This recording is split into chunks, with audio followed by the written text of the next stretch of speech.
Oesophagus है, stomach है, small intestine का पार्ट है, लार्ज इंटेस्टाइन का पार्ट है, जो ये सब मिलकर हमारे जो भोजन का जो कॉम्प्लेक्स पार्ट है, जैसे कार्बोहाइड्रेट, प्रोटीन, फैट है, इसको ये मिल डाइजेशन करता है। कपकपी टाइप का होगा, इसके बाद फीवर होता है और तब स्वेटिंग होगा। यही प्रोसेस जो है 6 घंटे पर रिपीट करता है, हर 6 घंटे पर ये प्रोसेस रिपीट होता है। इससे हम लोग पता कर लेते हैं या डॉक्टर पता करता है कि ये मलेरिया पे भी एक्सरसाइज है, जैसे अनुलोम विलोम है, कपालभाति है, ये सब से करने से हमारे इम्यून सिस्टम इम्यून सिस्टम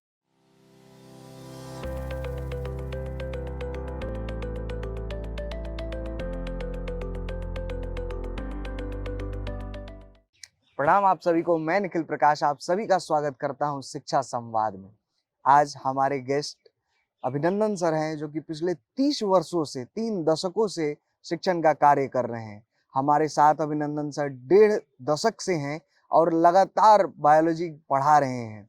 मैं आप सभी को उनसे मिलवाना चाहूँगा और मैं कुछ चीज़ें उनके बारे में बताना चाहूँगा। जैसे अभिनंदन सर की अगर बात करें तो कहते हैं कि चित्र को लेकर के, मानचित्रों को लेकर के, बायोलॉजी के डायग्राम्स लोग किताब में से देख करके बताते हैं। सर ऐसा डायग्राम बनाते हैं कि लगता है कि पता नहीं वही डायग्राम, उनका बनाया हुआ डायग्राम ही किताब में क्यों नहीं था। बायोलॉजी एक ऐसा सब्जेक्ट है कि जब तक उसको आप प्रैक्टिकली महसूस ना करें, आप समझेंगे नहीं उस चीज को, तब तक वो चीजें आपको समझ में नहीं आती हैं। पिछले 15 सालों से सर ने ऐसा एक माहौल बनाया हुआ है कि बायोलॉजी हर एक बच्चे का एक फेवरेट सब्जेक्ट आप कह सकते हैं। खैर, मैं आप सभी से उनको मिलवाता हूं। सर बहुत बहुत स्वागत है, प्रणाम है हमारे शो में। सर मैं चाहूंगा कि एक छोटा सा परिचय तो मैंने आपका दिया है, मैं चाहूंगा कि आप खुद का भी एक छोटा सा परिचय आप रखें। मैं अभिनंदन सिंह 30 वर्षों से इस शिक्षा के क्षेत्र में मैं हूं। मैं 12 साल तो बीपीएस पब्लिक स्कूल में एज शिक्षक के रूप में और प्रिंसिपल के रूप में भी मैं था, और वह विद्यालय आज बेगूसराय नावकोठी में मैंने चल रहा है। और उसके बाद से मेरा सेकंड स्कूल लाइफ का ये सरस्वती रेजिडेंशियल स्कूल है, जो मैं अभी तक कार्यरत हूँ। सर हम लोग चर्चा करेंगे बायोलॉजी पर। जी सर। तो सबसे पहले एक बहुत बेसिक सवाल है सर, क्या है biology? Biology is the study of life. ठीक है। And life when cell contains protoplasm, this is called life. Okay. All living organisms like plants, animals, microorganisms, all belongs to a study in biology. Okay. तो sir जैसे अगर हम लोग बात करें कि जैसे बायोलॉजी पढ़ने की जरूरत क्यों है, क्यों पढ़ाई जाती है बायोलॉजी? बायोलॉजी पढ़ने से यह है कि बच्चा को कम से कम जो प्राइमरी नॉलेज है ऑर्गन्स के बारे में, ऑर्गन सिस्टम के बारे में, कैसे वो ऑर्गन फंक्शन कर रहा है, ऑर्गन में डिफेक्टिव आने से शरीर में क्या प्रॉब्लम क्रिएट होता है, इसलिए ये सबसे पहले नेसेसरी है बायोलॉजी। बायोलॉजी को इसीलिए पढ़ना चाहिए। जी ठीक है। अच्छा सर, अभी आपने एक टर्म यूज किया, मैंने लिख भी रखा है पहले से ही। सर लिविंग क्या है? लिविंग थिंग्स के कैरेक्टर हम लोग बचपन से पढ़ते हैं, लिविंग नॉन लिविंग, मतलब मुझे लगता है कि क्लास 1-2 में बच्चों को बता दिया जाता है कि भाई ये लिविंग थिंग्स की डेफिनेशन है, ये नॉन लिविंग थिंग्स की डेफिनेशन है। क्या है ऐसा जो किसी भी किसी को भी लिविंग या फिर नॉन लिविंग बना देता है? जी सर, इसमें है क्या कि living things can reproduce. Main features of the living differentiation between living and non-living things is reproduction. Okay. All living things reproduce to their offsprings, but non-living things cannot reproduce. Living things can intake food and utilize energy in the body, but non-living things cannot take food. Sir लेकिन अगर इसको देखें तो ऐसे में एक example आता है म्यूल का।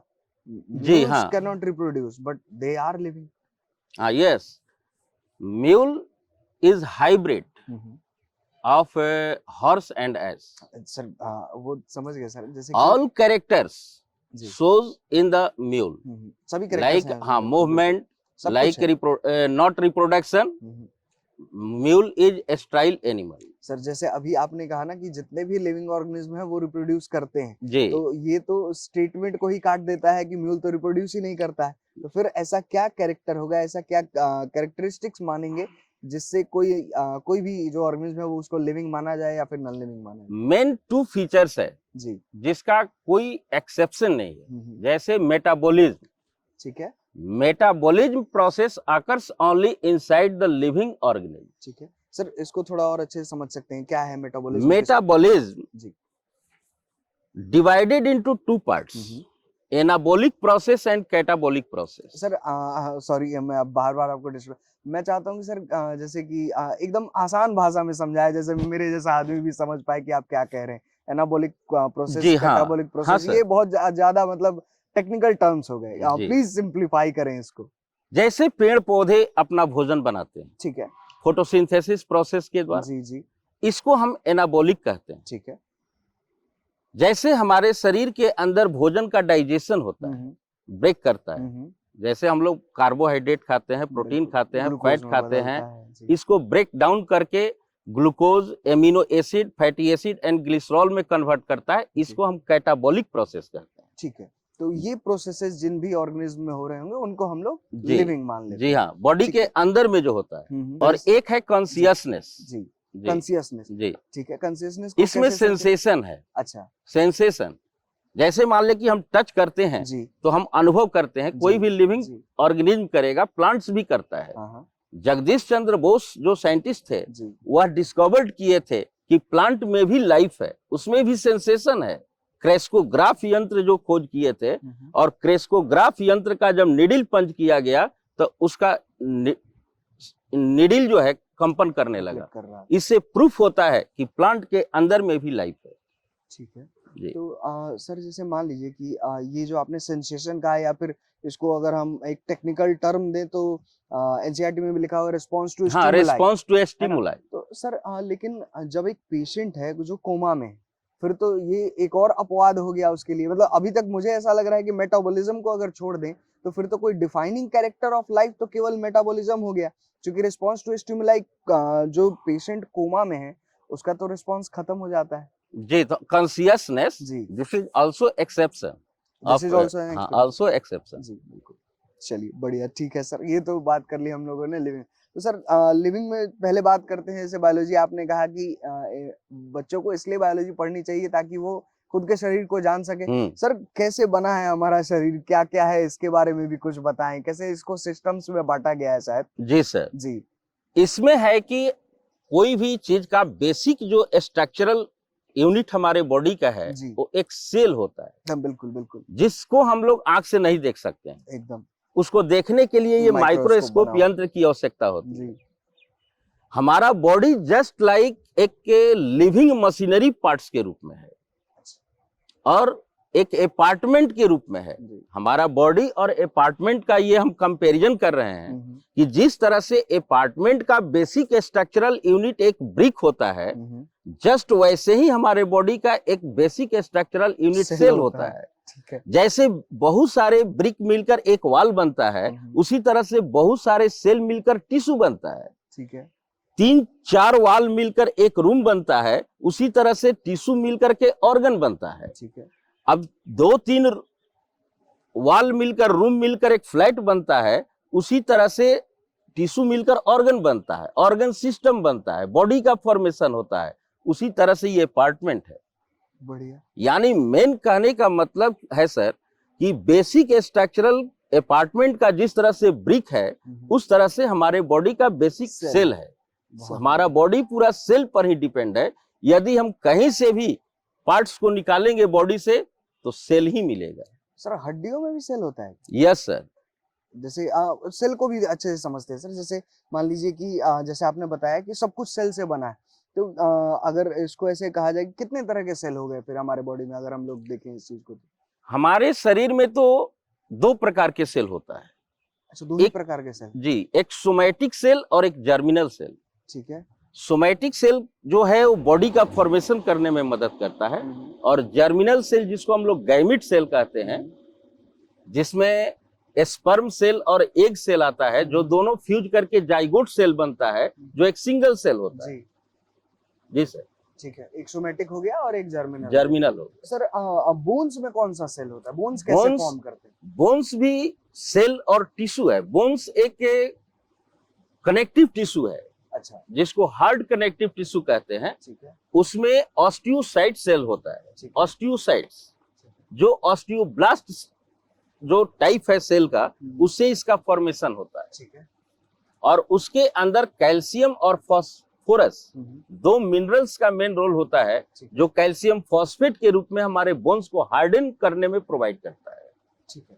सर जैसे मान लीजिए, जैसे हम लोगों ने अभी बात की हड्डियों की बात की, तो जैसे हमारी जो बॉडी है वो तो बहुत सारे ऑर्गन से बनी है। तो अगर इन ऑर्गन्स को या फिर ऑर्गन सिस्टम को समझ, एक्चुअली मेरा इंटरेस्ट बहुत ज्यादा है ना कि मैं सर्कुलेटरी सिस्टम के ऊपर आपसे बात करनी है मुझे, लेकिन स्टार्ट करने के लिए हम समझते हैं कि जैसे हमारा शरीर कितने सारे सिस्टम से बना हुआ है। हमारा कौन-कौन से पूरा system? Body sir 9 organ system से बना है। 9। जो जी, जिसको हम एक फॉर्मूला तैयार किए हैं, अच्छा, एस्क्रिंड्रम।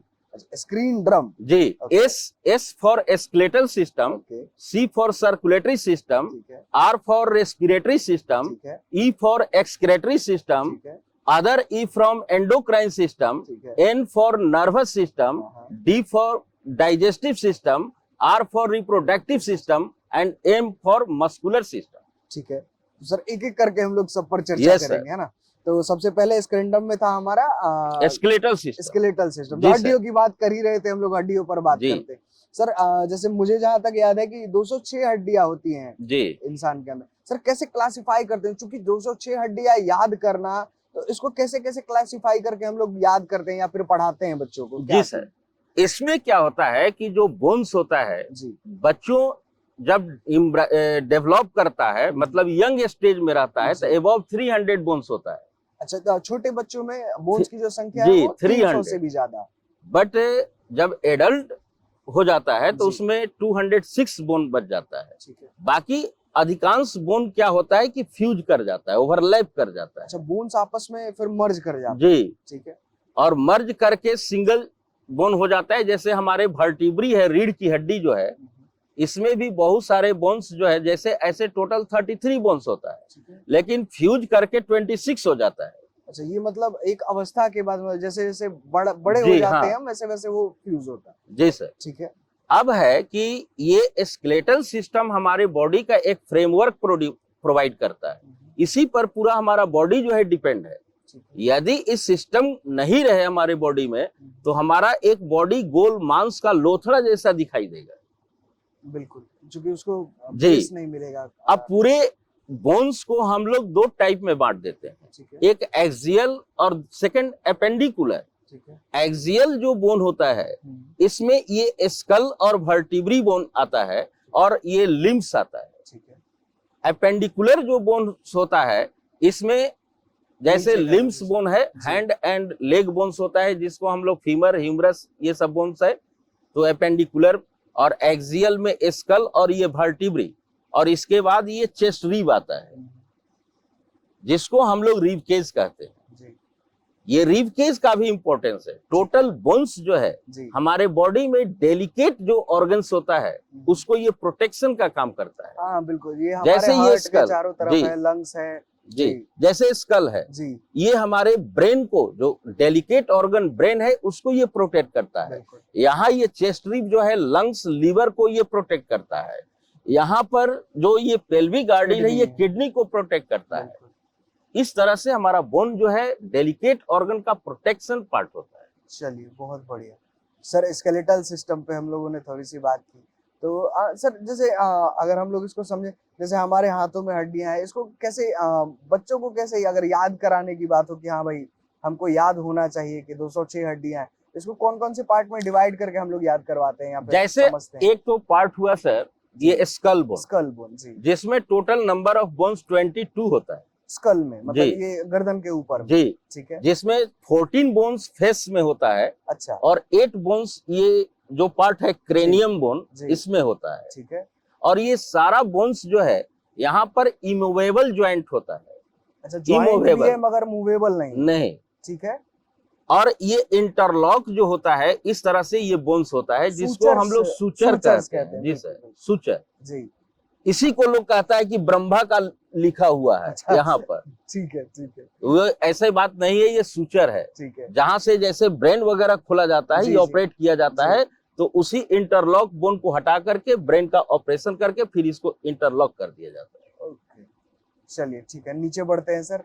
उसके बाद इसके बाद ये हमारा नेक है जी इसमें 7 बोन्स होता है ठीक है। जिसको हम लोग सर्वाइकल कहते हैं। जी।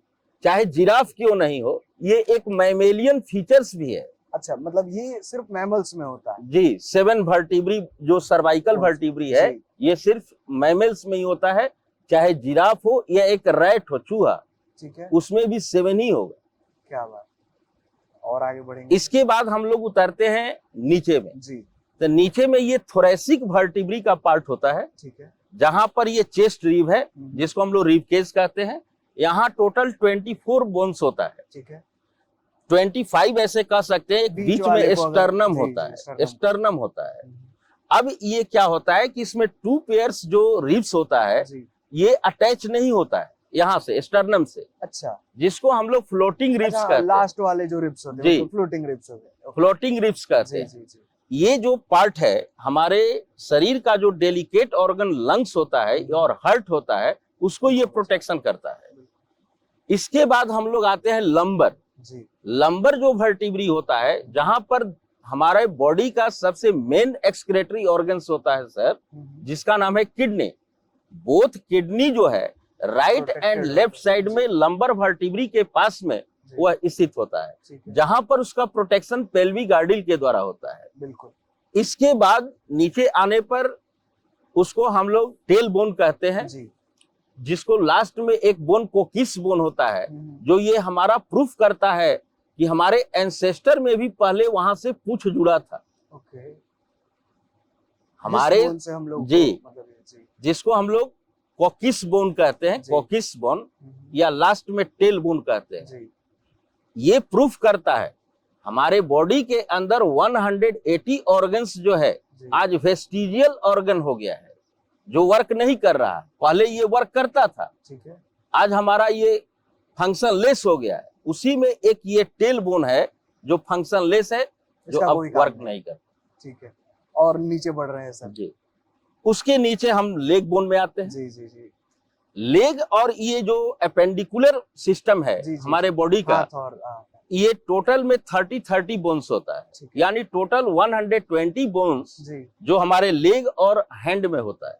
अच्छा, मतलब 206 में से 120 हाथ जी। और पैर में ही है। जी, ठीक है, अब इसमें क्या होता है कि जैसे हैंड में ये जो बोन होता है, जी। इसको हम लोग ह्यूमरस कहते हैं। जी ये रेडियो अल्ना है। जी। ये जो है कार्पेल बोन है, जी। मेटा कार्पेल है और जी। फेलेंजेज है। ठीक है, ये सब मिलकर एक हैंड में 30 बोन्स होता है, 30 यानी दोनों 60 जी, जी, बोन्स हो गया। बिल्कुल। उसी तरह से हमारे लेग्स जो होता है, ये जो बोन्स होता है, इसको हम फीमर लोग हो- फीमर कहते जी। हैं। ये ये- शायद सबसे हाँ।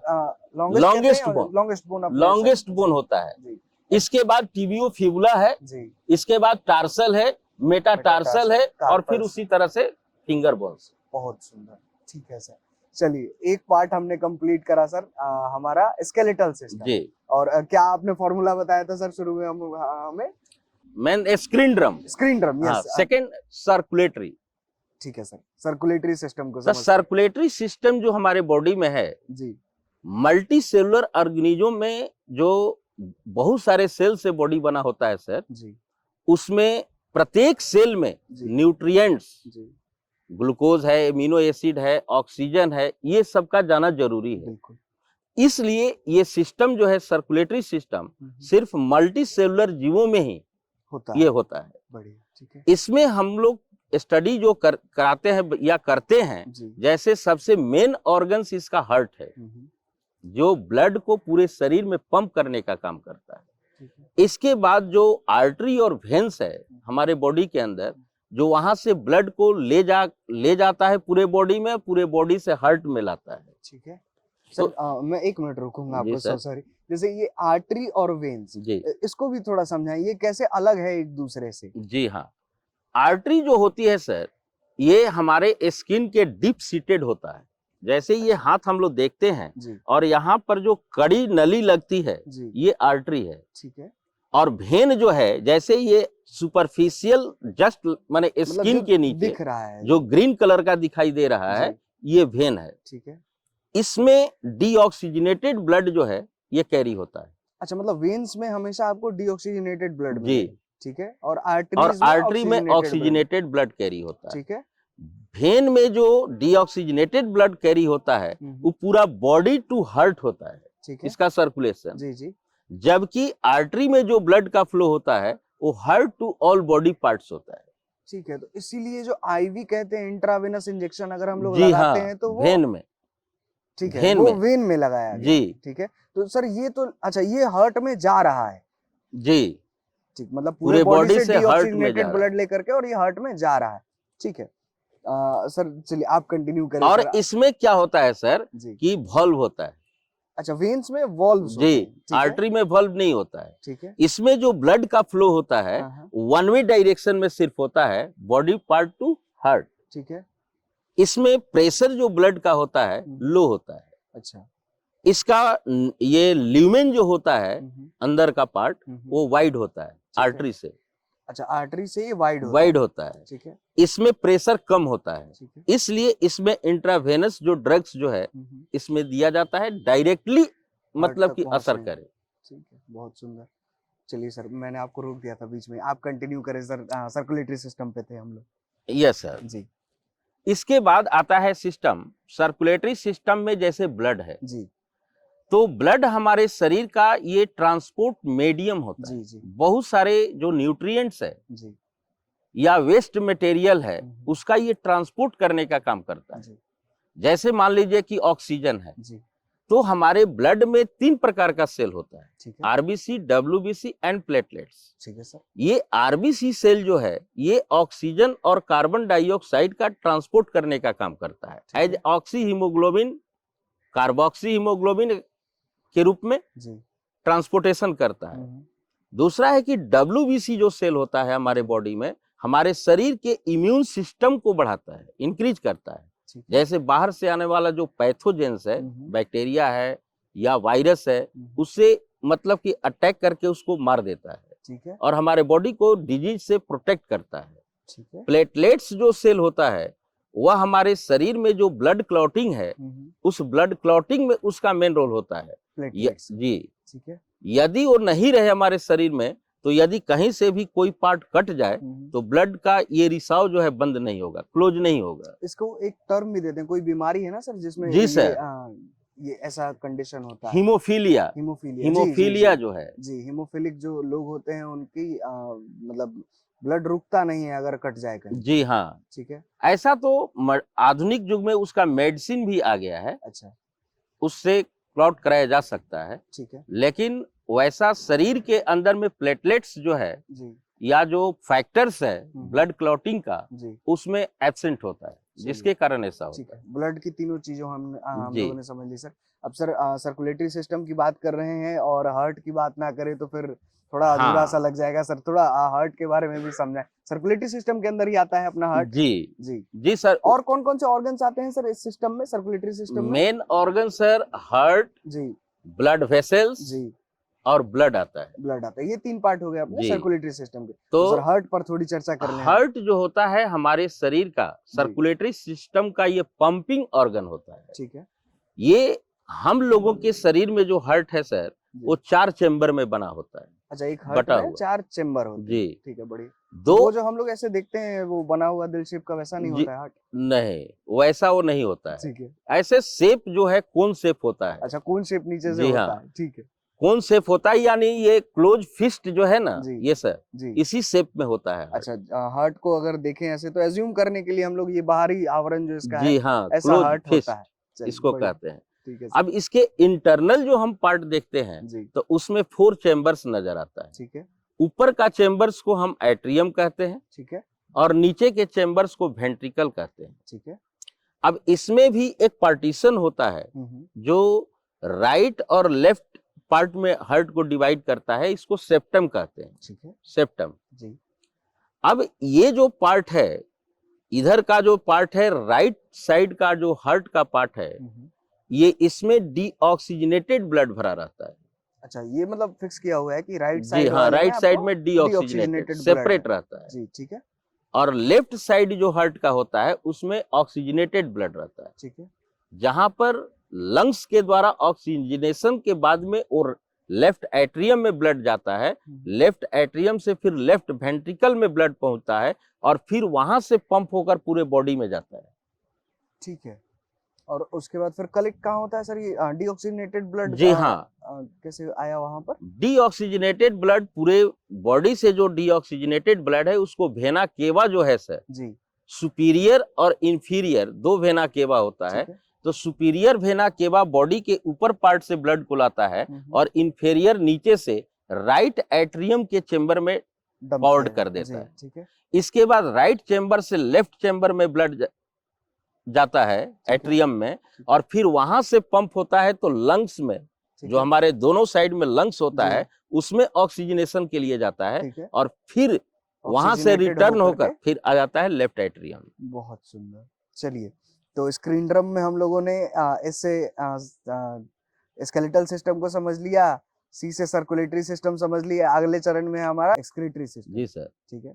उसमें क्या होता है कि बॉडी के अंदर जो मेटाबॉलिक प्रोसेस होता है, एनाबॉलिक और कैटाबॉलिक, जी इसके दौरान हमारे शरीर के अंदर कुछ हार्मफुल टॉक्सिक सब्सटेंसेस का भी फॉर्मेशन होता है। ठीक है। नाइट्रोजनस जिसको यूरिया कहते हैं, वह यदि हमारे यूरिक एसिड कहते हैं, जो हमारे बॉडी के अंदर यदि स्टोर हो जाए तो हम जिंदा नहीं बच सकते हैं। उसको फिल्टर करने का काम करता है एक्सक्रीटरी सिस्टम। ठीक है। अब इसमें जो मेन ऑर्गन हमारे बॉडी का है वो किडनी होता है। ठीक है, यहाँ पे किडनी का जी, रोल आता है। किडनी का रोल होता है। ठीक है। तो ये किडनी जो है एक्सक्रीटरी सिस्टम, जैसे उसमें किडनी है, यूरेटर है, यूरिनरी ब्लैडर है, यूरेथ्रा है, ये सब मिल करके एक मेन एक्सक्रीटरी सिस्टम फॉर्म होता है। ठीक है। ऐसे हमारे बॉडी में अदर भी एक्सक्रीटरी ऑर्गन्स है जो कि वेस्ट मटेरियल को बाहर निकालता है, जैसे लंग्स है। ठीक है। लंग्स जो हमारे शरीर के अंदर कार्बन डाइऑक्साइड गैस है, जो रेस्पिरेशन के द्वारा मतलब प्रोड्यूस होता है, उसको बाहर निकालने का काम करता है। इसके अलावा स्किन जो है, ये स्वेट जो होता है और कुछ साल्ट जो टॉक्सिक साल्ट होता है उसको रिमूव करता है। ठीक है। इसके बाद लार्ज इंटेस्टाइन जो हमारे बॉडी में है, वो कुछ अनडाइजेस्टेड फूड मटेरियल्स में जो बिलिरुबिन और बिलिवर्डिन होता है, उसको ये टॉक्सिक के रूप में बाहर रिमूव करता है। ठीक है। तो ये एक्सक्रीटरी सिस्टम के अंदर आता है। यदि नहीं ये प्रोसेस हो तो कोई भी जीव जो है जिंदा नहीं रह सकता है बिना एक्सक्रीटरी सिस्टम। खैर वैसे तो ऐसे भी नहीं रह सकता है अगर सिस्टम्स ना हो। सर ये एक्सक्रीटरी सिस्टम हो गया, इसके बाद हमारा था एंडोक्राइन सिस्टम। तो एंडोक्राइन सिस्टम क्या होता है सर, कि हमारे बॉडी के अंदर में कुछ केमिकल सब्सटेंसेस जो है सिक्रिएट होता है, जिसको हम लोग हार्मोन्स कहते हैं। ठीक है। ये हार्मोन्स का सिक्रिएशन ऐसे तो प्यूबर्टी स्टेज में, जिसको हम लोग सेक्स हार्मोन्स कहते हैं, टेस्टोस्टेरॉन, एस्ट्रोजन, प्रोजेस्टेरॉन का फॉर्मेशन होता है। टोटल ये केमिकल मैसेंजर के रूप में ये वर्क करता है हमारे बॉडी में। ठीक है। जितना हमारा ये नर्वस कोऑर्डिनेशन जो होता है नर्व सेल के द्वारा, जहां पर नहीं होता है उस स्थान पर ये हार्मोनल एक्शन करता है। ठीक है। तो इससे ज्यादा एडवांटेजियस जो है हमारा हार्मोनल सिस्टम होता है। अच्छा। हमारे शरीर के अंदर जो मेन एंडोक्राइन ग्लैंड्स होता है सर, जैसे सबसे है हाइपोथैलेमस, जिसको हम लोग सुपर कमांडर ग्लैंड कहते हैं। ठीक है।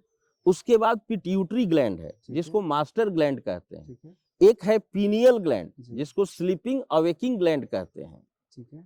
इसके बाद हम नीचे उतरते हैं तो यहाँ गर्दन के पास में ग्लैंड है, जिसको हम लोग थायराइड ग्लैंड कहते हैं। जी। इसके नीचे आने पर एक और ग्लैंड है, थाइमस ग्लैंड। ठीक है।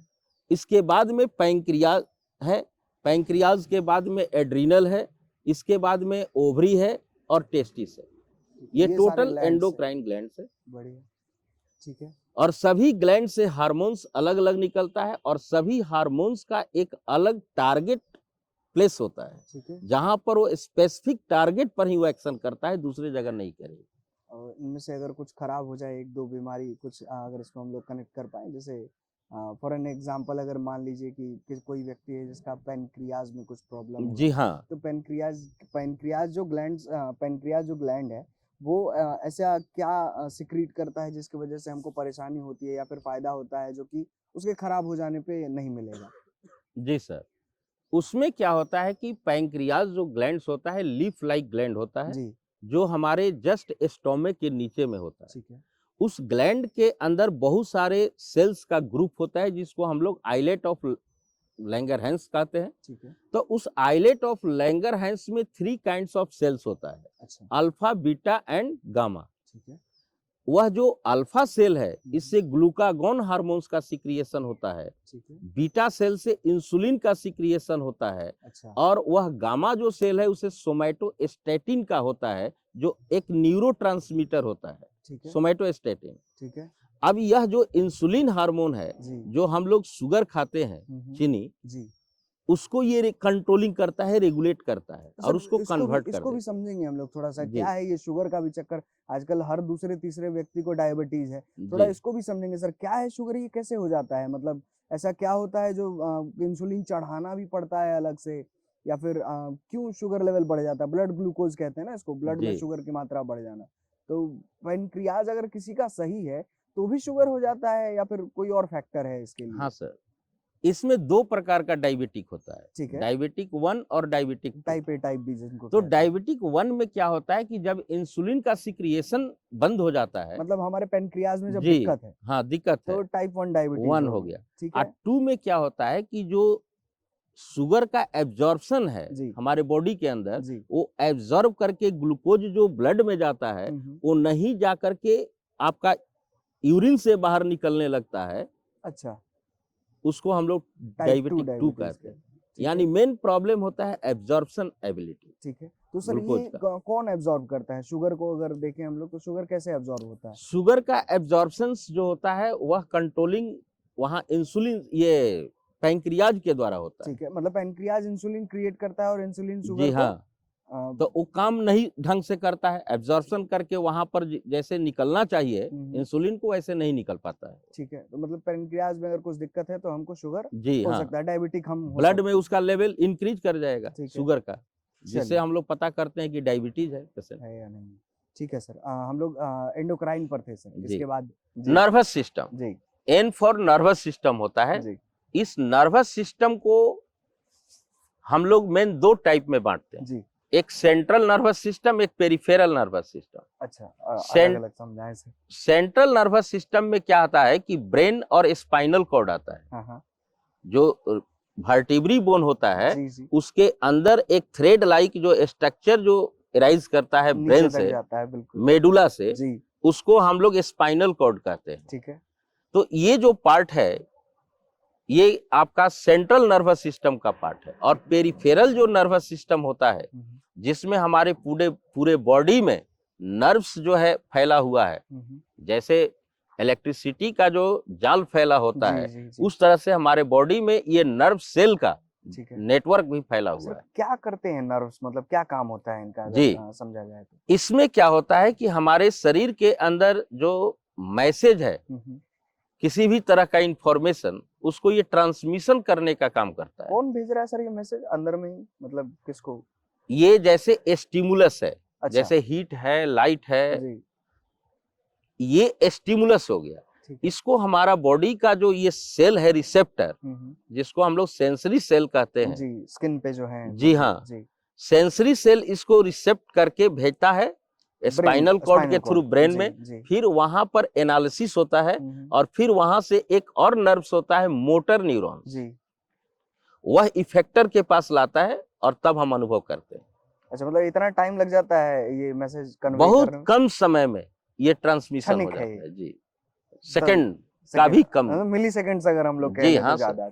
चलिए ठीक है सर, हम लोग थे अभी क्या कहते हैं, एक्सक्रीटरी खत्म हो गया हम लोग का, ये जी, डाइजेस्टिव, नर्वस सिस्टम पे थे हम लोग। जी, नर्वस सिस्टम के बाद हम लोग आते हैं डाइजेस्टिव सिस्टम है। Digestive system. तो डाइजेस्टिव सिस्टम हमारे शरीर में सर, जी।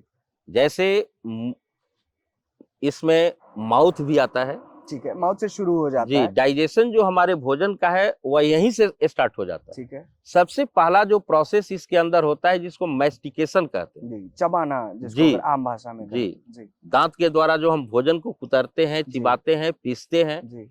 तो डिफरेंट काइंड्स का टीथ होता है हमारे, जैसे मान लीजिए सीजर, केनाइन, प्रीमोलर, मोलर्स होता है। थिकोडोंटेशंस भी जी, कहते जी, हैं हाँ, हम लोग हाँ, उसको, दो तरह के जो होते हैं। हाँ, थिकोडोंट होता जी। है, हेटेरोडोंट होता है, जी। डिफायोडोंट टाइप का हमारे टीथ होता है। जी। इसके बाद में एक प्रोसेस टंग के द्वारा भी होता है। टंग के द्वारा सेलिब्रेशन की क्रिया Salivation होती की है। प्रक्रिया होती है, बिल्कुल तो saliva वही मिलाया जाता सेलिवा जो होता है हमारे शरीर में, है। जी लार जिसको हम लोग कहते हैं, जी इसमें एक एंजाइम होता है सेलिब्री एमाइलेज, ठीक है। जिसको हम लोग टाइलिन भी कहते हैं। हाँ हाँ, यही सबसे पहले स्टार्च पर एक्ट करता है। ये कौन सी चीजों पर एक्ट करता है सर? सलाइवा जो होता स्टार्च पर। है, स्टार्च पर, मतलब हमारा पहला जो, अगर हम खाना निवाला मुंह में डाल रहे हैं जी तो सबसे पहले हमारा स्टार्च डाइजेस्ट या फिर डाइजेस्ट एब्जॉर्ब होगा। डाइजेस्ट होना चालू कर देता है। बिल्कुल ठीक है जी सर। सर। जैसे मान लीजिए कि हम लोग चावल खाते हैं, जी रोटी खाते हैं, जी, तो आलू ये खा सब रहे में, हैं, हाँ, आलू खा रहे हैं, बिल्कुल तो सबसे पहले ये टाइलिन एक्ट करेगा ठीक है। और उसको माल्टोज शुगर में कन्वर्ट कर देगा। बहुत सुंदर। जैसे हम लोग रोटी खाते हैं, जी रोटी को 2 मिनट तक चिबाएं हाँ और उसको बिल्कुल। निगले तो मीठा लगता है, जी हाँ जी, बिल्कुल बिल्कुल तो बिल्कुल। वही माल्टोज शुगर है सर। अच्छा, मतलब ये इतनी जल्दी में ये प्रोसेस हो जाता है जी कि हाँ, हमको तुरंत ही ये समझ में भी आने लगता जी है। हाँ, बढ़िया, एक्शन तुरंत वो लेता है। ठीक है। इसके बाद में ओसोफेगस है, जी स्टोमक है, जी, स्मॉल इंटेस्टाइन का पार्ट है, लार्ज लार्ज इंटेस्टाइन इंटेस्टाइन के का पार्ट पार्ट्स है, हैं, जो ये सब मिलकर हमारे जो भोजन डाइजेस्टिव का जो सिस्टम को। कॉम्प्लेक्स पार्ट है, जैसे कार्बोहाइड्रेट, प्रोटीन, फैट है, जी इसको ये मिल डाइजेशन करता है। ठीक है। और मेन जो कंप्लीट एब्जॉर्प्शन और डाइजेशन जो होता है हमारे बॉडी में, वह स्मॉल इंटेस्टाइन में हो जाता है। ठीक है। और लार्ज इंटेस्टाइन जो है, वह जो अनडाइजेस्टेड फूड के अंदर जो एक्सेस वाटर होता है, उसको absorb कर एब्जॉर्ब लेता है। करके और पास आउट कर देता है फीकल मैटर। बिल्कुल ठीक है सर। डाइजेशन की अगर हम लोग बात कर रहे हैं तो एक दो और चीजें हैं, जैसे इसमें लोग कहने में बहुत असहज महसूस करते हैं, लेकिन मुझे ऐसा लगता है कि हम लोगों को पढ़ाई के नॉलेज से इस चीज को समझना चाहिए। जैसे दो तीन चीजें हैं जो डाइजेशन से बहुत ज्यादा लोगों को परेशान करती है, जैसे कब्ज, हम्म पाइल्स। ये दो दो ऐसी बीमारियां हैं जिनको लेकर के लोग मतलब खुले तौर पे बात नहीं करते हैं अगर उनको है भी। सर, क्या ऐसा कारण होता है कि लोगों को कब्ज और पाइल्स ये हो जाता है? ऐसा क्या डाइजेस्टिव ऑर्गेनिज्म जो काम नहीं कर पाते हैं, या फिर क्या कारण है इसका? जी, इसमें क्या होता है सर जी कि जैसे अधिक लोग जो तेल मसाले का यूज करते हैं, जी। भोजन में रफेज की मात्रा कम लेते हैं। रफेज किसको कह रहे हैं सर हम लोग? Roughage fibre. जैसे फाइबर्स, जी फाइबर जी फूड, जी जैसे सलाद हुआ, जी मूली हुआ, जी गाजर हुआ, जी ये छिलका सहित अनाज हुआ, जी ग्रेन्स, ये सब का कमी होने के कारण जी। ये सब बीमारी होती है। अच्छा, तो सबसे पहले कंस्टिपेशन होगा, जी, कब्ज जिसको कहते हैं हम कब्ज लोग कहते जी। हैं, और उसी बार बार जो कंस्टिपेशन कंटिन्यूअस जारी रहेगा तो उससे पाइल्स हो जाएगा। ठीक है। तो कहने का मतलब है कि अगर इस चीज से उबरना है, बचना है, तो हम लोगों को फाइबरस फूड फाइबर्स लेना होगा खाना चाहिए। जी। चलिए सर, ये एक हमारा क्या कहते हैं, एक और सिस्टम खत्म हो गया। जी, इसके बाद हम लोग डाइजेशन खत्म कर चुके हैं सर हम लोग, अब रे- रेस्पिरेटरी पे आ रहे हैं। अब ये है रेस्पिरेटरी सिस्टम। जी तो रेस्पिरेटरी सिस्टम में जैसे मेन जो ऑर्गन्स होता है सर, उसमें लंग्स होता है रेस्पिरेशन में जो काम जी। है, बिल्कुल और ये एक ऐसा सिस्टम है जिसके द्वारा हमारे शरीर में एनर्जी का फॉर्मेशन होता है। ठीक है। जो अच्छा, हम लोग भोजन करते हैं सर, हाँ हाँ वही भोजन सेल के अंदर में ऑक्सीडाइज होता है ठीक है और CO2 और एनर्जी का फॉर्मेशन करता है। उसी ठीक को है। हम लोग रेस्पिरेशन कहते हैं। थोड़ा सा और आसान करेंगे सर मेरे लिए इसको, इसको और एक्सप्लेन करके? जी सर। जी इसमें क्या होता है कि रेस्पिरेशन में सबसे पहले इसमें हम लोग इनहेलेशन ब्रीदिंग करते हैं। सांस ले रहे हैं। जी, सांस लेते हैं और छोड़ते हैं, जी इसको हम लोग ब्रीदिंग करते जी हैं। सेकेंड स्टेप में एक्सचेंज ऑफ गैसेज होता है। जी जो हम लोग सांस ले अंदर लिए ऑक्सीजन का, वह ऑक्सीजन का एक्सचेंजिंग होता है। जो ब्लड में RBC सेल होता है, वह लंग्स से वह ऑक्सीजन को ऑक्सी हीमोग्लोबिन के रूप में लेकर तब वह ट्रांसपोर्टेशन करता है ब्लड के द्वारा ठीक है और वहां टिश्यू फ्लूइड में पहुंचा देता है। ठीक है। तो यहाँ 4 प्रोसेस होता है। एक तो ब्रीदिंग हो गया, जी एक्सचेंज ऑफ गैसेज हो गया, ऑक्सीजन, थर्ड ट्रांसपोर्टेशन हो गया, ठीक है और चौथा डिफ्यूजन होता है। ठीक है जो टिश्यू फ्लूइड में जब ऑक्सीजन पहुंच गया जी तो फिर वहां से वो डिफ्यूज करके सेल के अंदर में इन करेगा ठीक है और उसके साथ में ग्लूकोज भी इन करेगा, और दोनों जब मिलता है तब ऑक्सीडाइज होकर शरीर के अंदर में एनर्जी का फॉर्मेशन होता है। बढ़िया। अब उस एनर्जी के फॉर्मेशन में भी क्रेब साइकिल है, ग्लाइकोलिसिस जी है, जी जी, इलेक्ट्रॉन बिल्कुल। ट्रांसपोर्ट सिस्टम है, जिसके द्वारा ये सब फॉर्म होता है। बहुत बढ़िया, ठीक है सर। तो हम लोग कंप्लीट कर लिए अपना डाइजेशन के बाद, ये रेस्पिरेशन था। जी। उसके बाद क्या बच गया सर? रिप्रोडक्टिव सिस्टम जी, होता है। Reproductive system. हाँ तो जी, बिल्कुल। रिप्रोडक्टिव सिस्टम में क्या होता है कि धरती पर जो आज जितने भी स्पेसीज है, जी। जो आज एग्जिस्ट कर रहा है, अस्तित्व में है, जी। वो due to this process reproduction. इसमें क्या होता है कि अपने ही जैसे जो जीव है, जी, एक नए जीव को उत्पत्ति कर देता है। बिल्कुल। ये दो प्रकार से होता है, एक सेक्सुअल और एक दूसरा असेक्सुअल। एसेक्सुअल। बिल्कुल। तो एसेक्सुअल रिप्रोडक्शन में क्या होता है कि सिंगल पेरेंट्स की आवश्यकता होती है, उसमें गैमिट वगैरह फॉर्मेशन फर्टिलाइजेशन की आवश्यकता नहीं होती नहीं है। होती। जबकि सेक्सुअल जो रिप्रोडक्शन होता है, इसमें मेल और फीमेल पार्टनर की आवश्यकता होती है, इसमें गैमिट फॉर्मेशन, फर्टिलाइजेशन और जाइगोट फॉर्मेशन होता है, जिससे जीव का उत्पत्ति होता है। बिल्कुल। ये एक सिस्टम है। ठीक है सर। ये रिप्रोडक्शन अपना हो जी। गया। उसके बाद सर? इसके बाद हमारे शरीर में एक सिस्टम मस्कुलर सिस्टम आता है, ठीक है। जिसमें हमारे पूरे बॉडी का जो मसल्स है, जैसे पूरे 650 के लगभग जो मसल्स है हमारे बॉडी के अंदर, ठीक है। वो सब इस सिस्टम में आता है। ठीक है। इसमें 3 प्रकार के मस्कुलर सिस्टम का पार्ट है। एक को हम लोग वॉलेंट्री कहते हैं, दूसरे को इनवॉलेंट्री और तीसरे को कार्डियक कहते हैं। ठीक है। वॉलेंट्री में जो मसल्स होता है, जो हमारे इच्छा के अधीन वर्क करता है, जैसे मान लीजिए कि हाथ और पैर का है, ठीक है। ये वॉलेंट्री मसल्स है। इनवॉलेंट्री है जो हमारे इच्छा के अधीन नहीं होता है, जैसे मान लीजिए कि इंटेस्टाइन में है, लंग्स में है, लीवर में है, ये इनवॉलेंट्री है। और कार्डियक जो मसल्स होता है, ये सिर्फ स्पेशल हार्ट में होता है। ठीक है। जो ब्लड को पंप करने में या अदर करने में होता है। हमारा हार्ट जो है मायोजेनिक हार्ट होता है सर। मतलब समझाइए सर थोड़ा इसे। मायोजेनिक हार्ट कहते हैं कि इसके अंदर जो मसल्स होता है, इसमें इंटरकलेटेड डिस्क होता है। अच्छा। जो स्वयं यहाँ से रेगुलेट होता है, इसका कंट्रैक्शन और रिलैक्सेशन। तो मतलब ये भी इनवॉलेंट्री है एक तरह से, अगर इसको जी समझा हाँ, जाए तो ये भी हमारे बस की इनवॉलेंट्री बात है। नहीं है। बिल्कुल। ये भी जिस तरह से वॉलेंट्री मसल्स है स्ट्राइप्ड होता है, जी। ये भी स्ट्राइप्ड होता है। ठीक है। लेकिन अंतर दोनों में ये है कि वॉलेंट्री जो है ये मल्टी न्यूक्लिएटेड होता है सेल, ये यूनि न्यूक्लिएट होता है। ठीक है। इसमें क्या होता है कि स्ट्राइप्ड होते हुए भी कार्डियक मसल ब्रांच्ड होता है। अच्छा। और वो ब्रांच नहीं होता है। ठीक है। और इनवॉलेंट्री जो मसल्स होता है, जी। उसका जो सेल का शेप होता है, वो फ्यूजिफॉर्म शेप में होता है। ठीक है। बोथ एंड पॉइंटेड होता है, बीच में बिल्कुल ऐसे वाइड होता है। पतले से शुरू करके वापस से जी। पतला होता है। बिल्कुल बिल्कुल। इसमें क्या होता है सर जी। कि मसल्स में जो कंट्रैक्शन और रिलैक्सेशन होता है, वह दो प्रकार का प्रोटीन्स होता है, जिसको हम लोग कॉन्ट्रैक्टाइल प्रोटीन कहते हैं। एक्टिन और मायोसिन, जी। ये दोनों मिल करके वर्क करता है। ठीक और है। जब तक कॉन्ट्रैक्शन रिलैक्सेशन नहीं होगा, तब तक हमारे Pump बोन्स नहीं में मूवमेंट नहीं होगा, बिल्कुल, बिल्कुल सर। और हम लोग आगे बढ़ नहीं सकते, बढ़िया। लोकोमोशन भी स्टॉप कर जाए। तो सर आपने स्क्रीन डम में समझा दिया हमारे पूरे बॉडी के सिस्टम्स को, जितने सिस्टम जी से सर। हमारी बॉडी बनी है। चलिए ठीक है। मैंने भी कुछ सवाल नोट करे सर आपसे पूछने के लिए। मैं एक एक करके आपसे पूछता हूँ। एक थोड़ा मेरा इंटरेस्ट का एक टॉपिक, जेनेटिक्स की अगर हम लोग बात करें जी। तो इसमें हमारे मेंडल बाबा मेंडल मेंडल साहब को बहुत ज्यादा प्राथमिकता इनकी है। जैसे क्लास 9th में भी मुझे याद है कि हम लोग पढ़ते थे, वो पीस का एग्जांपल है। सर मुझे ये सवाल हमेशा से रहा कि जैसे क्या कारण था कि मटर के दानों पे ही एक्सपेरिमेंट कर रहे थे हम? बहुत सारे प्लांटेशंस उस समय भी थे, तो जी। ये मेंडल एक्सपेरिमेंट पीस पे ही क्यों था? इसमें क्या था सर कि जी। पी जो प्लांट होता है, वो एनुअल प्लांट होता है।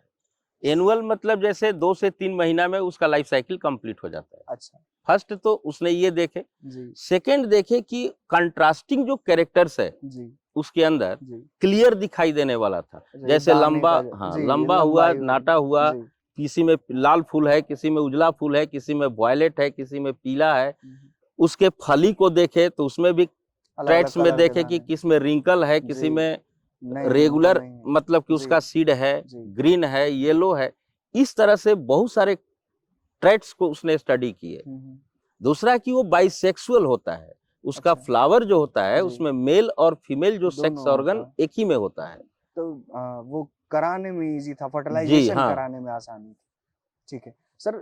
जैसे अगर हम लोग जेनेटिक्स की बात कर रहे हैं तो और कुछ भी प्लीज बताइए जेनेटिक्स के बारे में, से क्यों, क्या, कैसे, इसके बारे में भी कुछ। जैसे मेंडल साहब जो आज भी हम लोग मानते हैं कि जैसे वो सिलेक्ट किए थे, कुछ अपना थ्योरी दिए थे जी मेंडल्स लॉ के रूप में, जी जिसको जी हम लोग जी जानते हैं, जी जैसे law of dominance, law of segregation, जी लॉ ऑफ इंडिपेंडेंट असॉर्टमेंट, 3 जी लॉ दिए थे जी उसने। जी तो इसमें वो क्या किए कि देखे कि कोई भी डोमिनेंट जो कैरेक्टर है सर, हम्म, वो F1 जो जनरेशन है, जिसको फर्स्ट फिलियल जनरेशन कहते हैं, उसमें टोटल कैरेक्टर्स जो है डोमिनेंस का ही आ जाता है, पहला जो जनरेशन जी, होता है, जो डोमिनेंट कैरेक्टर जो है वो शो शो हो करता जाता है, है। बिल्कुल। और F2 जो जनरेशन है, जी उसमें उसने देखे कि 3:1 में आ गया।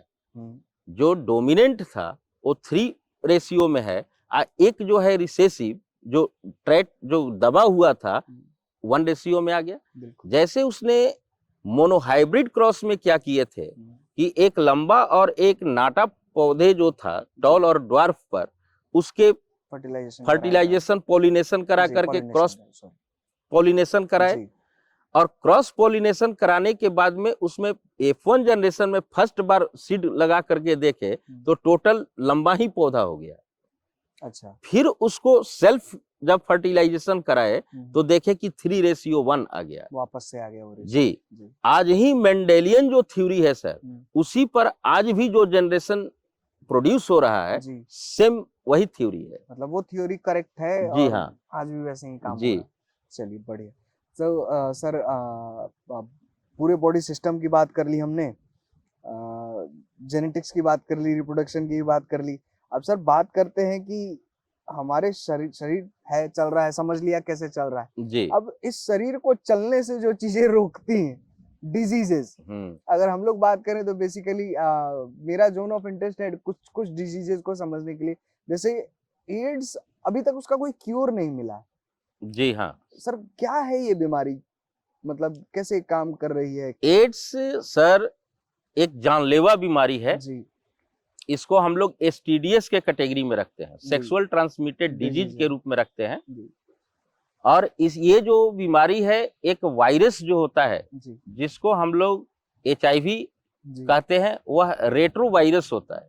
क्या है सर ये रेट्रो वायरस का मतलब क्या हुआ? रेट्रो वायरस क्या होता है सर कि इसमें जैसे जेनेटिक मटेरियल 2 प्रकार का होता है, एक DNA और एक RNA। आरएनए, बिल्कुल। तो हम लोगों में क्या होता है कि DNA एज जेनेटिक मटेरियल है, बट HIV जो होता है उसमें RNA जेनेटिक मटेरियल होता है, जिसके कारण हम लोग रेट्रो वायरस कहते हैं। बिल्कुल। और वह वायरस क्या करता है कि वह सबसे वीकेस्ट वायरस होता है। अच्छा। उससे कोई मरता नहीं है। ठीक है। वह करता क्या है कि हमारे शरीर के अंदर जाकर के जो T4 सेल होता है, जिसको लिम्फोसाइटिक T सेल कहते हैं, उसको अटैक करके इम्यून सिस्टम को समाप्त कर देता है। ठीक है। जिसके कारण अदर जो डिजीज है वह एक साथ अटैक करता है और बहुत सारे सिम्टम्स नजर आने लगता है, जिसको हम लोग सिंड्रोम कहते हैं। उससे व्यक्ति का मृत्यु हो जाता है। ठीक है। मतलब कहने का मतलब कि ये एक ऐसी बीमारी है जो आपके पूरे सिस्टम को स्लो कर देती है, या तो फिर काम नहीं करने देती है हमारे सिस्टम को, जिसकी वजह से दूसरी बीमारियां आकर के अटैक व्यक्ति करती की है। मौत हो जाती है। जी। ठीक है। एक तो सर ये HIV हो गया, एड्स हो गया हमारा, और कुछ बीमारियों पर सर चर्चा करेंगे हम, आप अपने जी। हिसाब से। जी ये जो डिजीज वर्ड है सर, जी। ये 2 वर्ड से बना है, डिस प्लस इज। जी बिल्कुल। डिस का मतलब अन होता है, इज का मतलब वेल होता है। यानी जब हम वेल नहीं रहेंगे तो वही है disease डिजीज। बिल्कुल।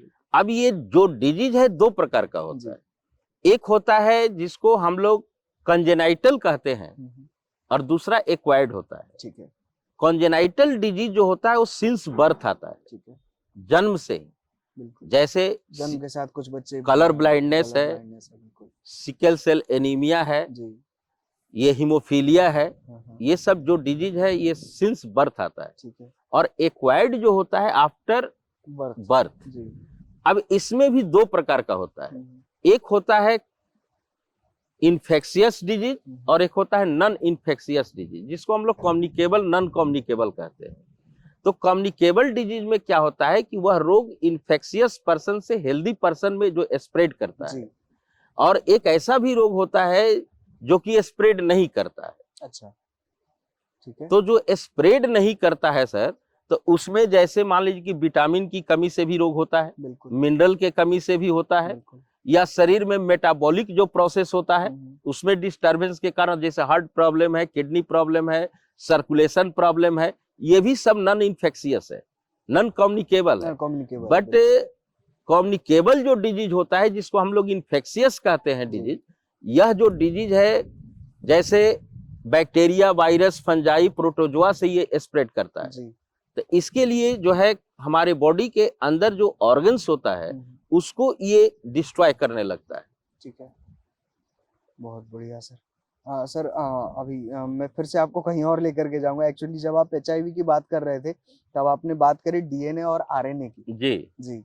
न्यूक्लिक एसिड्स हैं ये दोनों, और सर प्लीज इनके बारे में भी बताएं, आप कैसे डिफरेंशिएट कर रहे हैं और ये क्या हैं दोनों। जी, पहले डीएनए पे चर्चा कर लेते हैं सर। डीएनए जो होता है सर, जी ये हमारे क्रोमोसोम के अंदर, जी क्रोमोसोम जो कैरियर होता है जेनेटिक मटेरियल जी का, जी। जो कि न्यूक्लियस के अंदर ये होता है, और उस क्रोमोसोम के अंदर में दो थ्रेड लाइक स्ट्रक्चर होता है, क्रोमैटिड। जी उस क्रोमैटिड पर बीड लाइक स्ट्रक्चर होता है जिसको हम लोग कहते हैं क्रोमोमियर, और उस क्रोमोमियर के अंदर में सर होता है डीएनए, बिल्कुल। और उस डीएनए का जो सेगमेंट होता है Strands वहां जिनको जीन कहते होता हैं। है जी, सर। बिल्कुल। अब क्या होता है कि आरएनए जो होता है, जी। आरएनए का फॉर्मेशन हमारे न्यूक्लियोलस जो होता है पार्ट, न्यूक्लियस के अंदर जी वहां पर होता है, और ये प्रोटीन सिंथेसिस में मदद करता है। आरएनए। जी, जी। डीएनए का डिस्कवर या जो मॉडल दिया था Watson and Crick Crick scientist model, दिया बिल्कुल। था, जो एक हेलिकली स्ट्रक्चर ये होता है जी डीएनए का, जी। जबकि आरएनए में ऐसा नहीं होता है। अच्छा। आरएनए हमारे बॉडी में 3 प्रकार का होता है। एक ठीक है। होता है ट्रांसफर टीआरएनए, जी। आरआरएनए और RNA, एमआरएनए, जिसको मैसेंजर मैसेंजर ट्रांसफर। राइबोसोमल जी एंड ट्रांसफर आरएनए कहते जी हैं। दूसरा है कि मेन डीएनए जो होता है जी सर, ये हमारे जो जेनेटिक कैरेक्टर्स है, जी। जो हमारे एंसेस्टर से से चले जो आ रहे हमारे बॉडी के अंदर में पहुंचाता है, वो डीएनए ही लाता है। ठीक है। जो कैरियर का काम क्रोमोसोम करता है, हम्म। लेकिन जो ट्रेट्स होता है, जो गुण होता है, वो डीएनए ही ट्रेट्स होता है। सर ये तो हम लोग बात कर रहे हैं कि ह्यूमंस के अंदर डीएनए और आरएनए की बात होगी। जी, अगर डीएनए आरएनए ऐसे देखें तो डीऑक्सीराइबोज न्यूक्लिक एसिड और ribose, ribose nucleic acid. Ribose nucleic जी। एसिड। तो सर जैसे अभी आपने बताया कि एड्स का जो वायरस होता है, एचआईवी वायरस जो होता है, जी उसका जेनेटिक मटेरियल आरएनए होता है। जी, तो सर ये कैसे हम लोग डिसाइड, मतलब ये कैसे हम लोग पता लगाते हैं कि किसका जेनेटिक मटेरियल डीएनए है और किसका आरएनए? उसका टेस्ट होता है सर। ठीक है। मतलब सर जैसे पता लगाने वाली बात नहीं है, सॉरी, मैं फिर से आपको रोका, मतलब जैसे कैसे ये अलग अलग क्यों है, मतलब किसी का डीएनए और किसी का आरएनए, मतलब क्यों ऐसा है, इसका कुछ इसमें क्या होता है जी कि वह डीएनए आरएनए किसी का मैच नहीं करता है। यही जो फिंगर प्रिंटिंग जो होता है, जी जी डीएनए फिंगर प्रिंटिंग, जी जी जो थंब वगैरह का जी प्रिंट जो लिया जाता है, जी ये एक जो ट्विंस होता है जी उसका भी मतलब मैच कि नहीं मैच करता, नहीं करता है। बिल्कुल बिल्कुल। तो ये एक टेस्ट होता है हम्म, डीएनए फिंगर प्रिंटिंग के द्वारा, जी तो उससे हम लोग इसको पता करते हैं, सर सब डिफरेंशिएट मेरा करते सवाल एक्चुअली जो था वो ये था कि जैसे वायरस के अंदर जो उसका जेनेटिक मटेरियल है वो आरएनए है, हैं। जी, ठीक है। ह्यूमंस के अंदर डीएनए है, ठीक है। और भी कोई ऐसा कोई आप स्पीशीज का नाम बताएं जिसके अंदर ये आरएनए पाया जाता है, जेनेटिक मटेरियल? जी हाँ, प्लांट है। प्लांट में भी कुछ ऐसे प्लांट होता है जिसमें आरएनए जेनेटिक मटेरियल होता है, जैसे टीएमवी वगैरह जो होता है, टोबैको मोजाइक मोजैको वायरस, वायरस, ठीक है। तो उसमें मतलब भी कहने का होता है। मतलब कि वायरसेस के अंदर ही जी हाँ, कॉमनली ये है कि आपको हाँ, आरएनए उनका जेनेटिक और मटेरियल होता ज्यादा है वायरस का, इन्फेक्टिव रहता है ठीक है। आरएनए, और सर ये इफेक्टिव क्यों रहता है? इसलिए कि उसका अभी तक वैक्सीन वगैरह तैयार अच्छा, नहीं है आरएनए की एचआईवी का। वैक्सीन हम लोग जी नहीं हाँ, निकाल पाए, ठीक और है। ये जो एड्स जो एचआईवी पाया गया था, जी सबसे पहले ग्रीन मंकी, जी जो अफ्रीका का ग्रीन मंकी था, जी सबसे पहले उसमें ये देखा गया था, और वो अब धरती पर नहीं, वो एक्सटिंक्ट कर गया है, जिसके कारण इसका वैक्सीन अभी तक तैयार नहीं है। ठीक है। तो सर अभी वैक्सीन हम लोग जो ये यूज कर रहे हैं, अभी कोरोना वायरस आया, जी कोरोना वायरस की तो वैक्सीन बना ली गई। नहीं सर, ये एंटी बायोटिक्स है, मेडिसिन है, एंटीबॉडीज शरीर के अंदर में इंक्रीज कराने का ये काम करता अच्छा है। मतलब जैसे पोलियो की वैक्सीन हम लोग जी लेते हैं। हाँ, अच्छा वैसा ये वैक्सीन नहीं है, है। ये दवाई नहीं। अच्छा ये जी वैसा भी नहीं है। नहीं है, तो कोरोना का ये नहीं है। कैसे है, क्या है, ये कुछ समझाएं आप। इसमें जैसे एक प्लाज्मा थेरेपी होता था, जी जैसे मान ली कि कोई भी वायरस जब बॉडी के अंदर इन करता है जी तो हमारे बॉडी में ऐसा एक सिस्टम होता है जो उसका एंटीबॉडी तैयार करता है। हाँ ठीक है बिल्कुल। वही एंटीबॉडी जो ब्लड प्लाज्मा में जो रहता है जी उसी से इसको तैयार किया गया है, जो वैक्सीन लोग कहता है जी कोरोना का, जी वही प्लाज्मा थेरेपी के द्वारा उसको तैयार किया गया है। ठीक है। और ये ओरिजिनल जो वायरस है उससे नहीं है, अच्छा ओरिजिनल वायरस से इसको तैयार नहीं करा तैयार गया, किया गया। मतलब एंटीबायोटिक से ही एंटीबायोटिक बना जी। रहे हैं अगर हम लोग इसको समझे तो। हम्म सर पोलियो के बारे में भी हम लोग चर्चा कर ही लेते हैं। जैसे जी।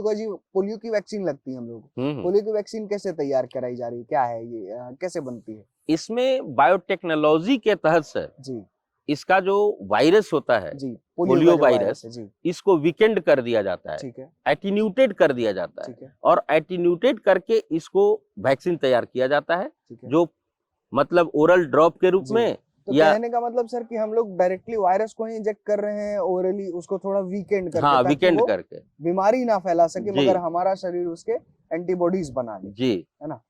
चलिए। बच्चे में ओरल ओपी भी के रूप में इसलिए दिया जाता है कि जी बच्चा का जो स्टोमक का जो वाल होता है जी सर, वो काफी सॉफ्ट होता है जी और तुरंत उसको एक्सेप्ट करके एंटीबॉडीज का फॉर्मेशन करने लगता है, ठीक है इसलिए उसको ओरल ड्रॉप के रूप में दिया जाता है।